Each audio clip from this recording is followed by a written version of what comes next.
Siz өміріңізде ойландыңыз ба?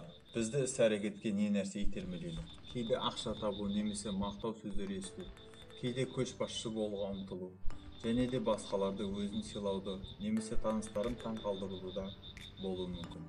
Материалдық заттарда іс-әрекетке итермелеуі мүмкін.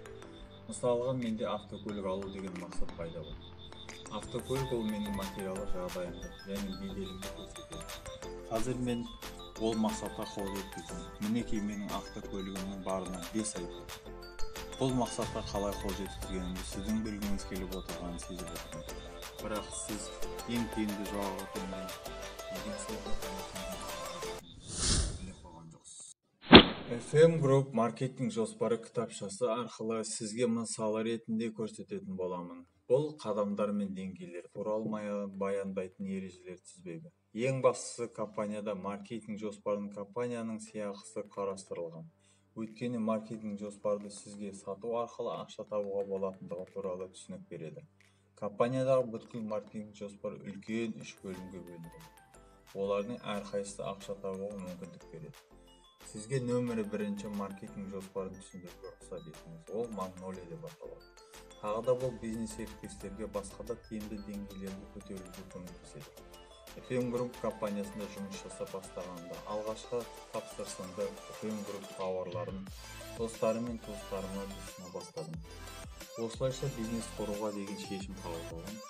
Бизнес серіктестерімді де таптым. Мен желілік сауда-саттық деген құрылым, яғни топ құрдым. Алдымен сіз не үшін құрылым құру керек екенін түсінуіңіз қажет. Құрылым сіздің серіктестеріңіз жасаған барлық сауда-саттық құрылымының тауар айналымы ретінде есептелінеді.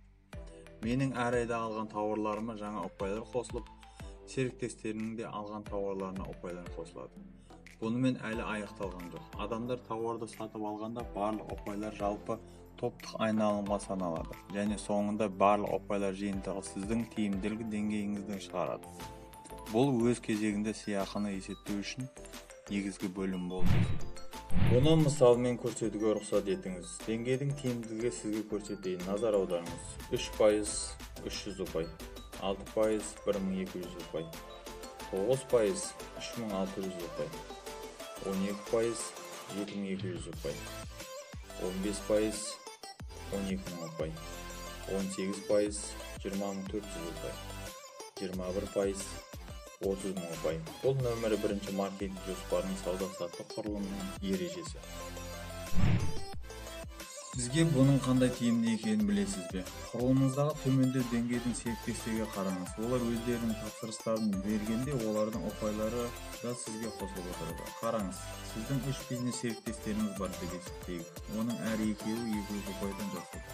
Ал сіз болсаңыз 100 ұпай жасадыңыз. Соңында барлық ұпайлары қосылып, сіз 500 ұпай жинақтайсыз.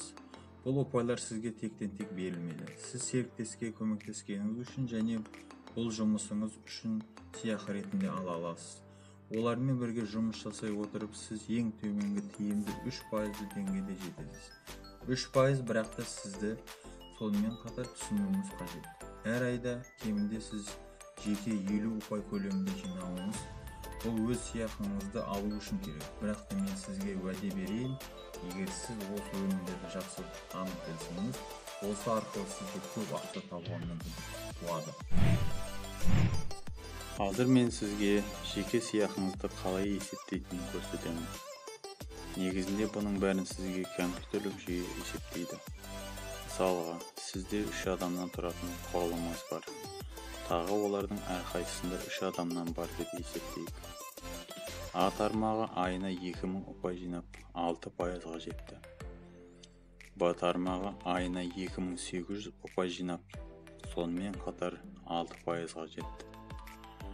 С тармағы айына 5500 ұпай жинап 9%-ға жетті. Қорытындысында сіз 100 ұпай жинасаңыз, жалпы ұпай саны 10400 ұпайға жетеді. Сонда сіз маркетинг жоспардағы 12%-ға жетесіз. Сіздің сыйақыңызды есептеу үшін тікелей бизнес серіктестердің өзіңізден төмен деңгейін, содан кейін бүткіл құрылымдағы бизнес серіктестердің жалпы ұпай сандарын біліп алуыңыз қажет. Енді қараңыз.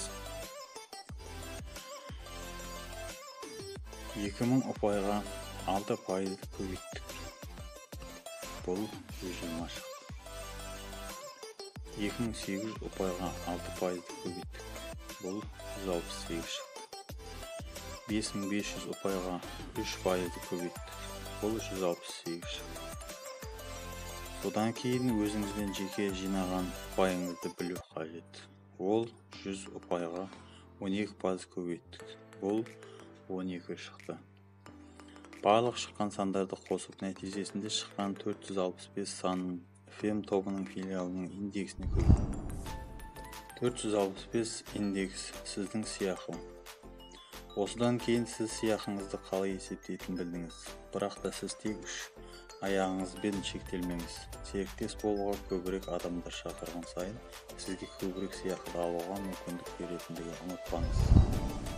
Ал ендеше нөмірі 1 маркетинг жоспарына сәйкес қалай құрылымды құру керектігін талқылайық.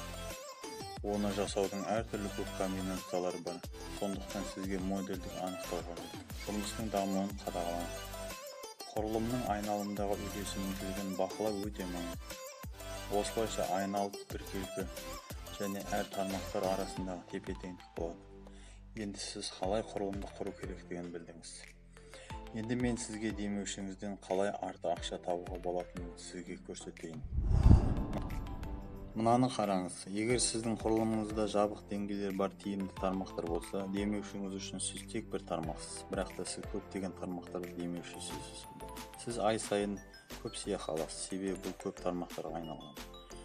Тағы бір айта кетейін, егер сіз мен сияқты жетістікке жетуді қаласаңыз, сізге көмектесуге қуаныштымын. Өйткені сіз жетістіктеріңіз бұл біздің жетістік.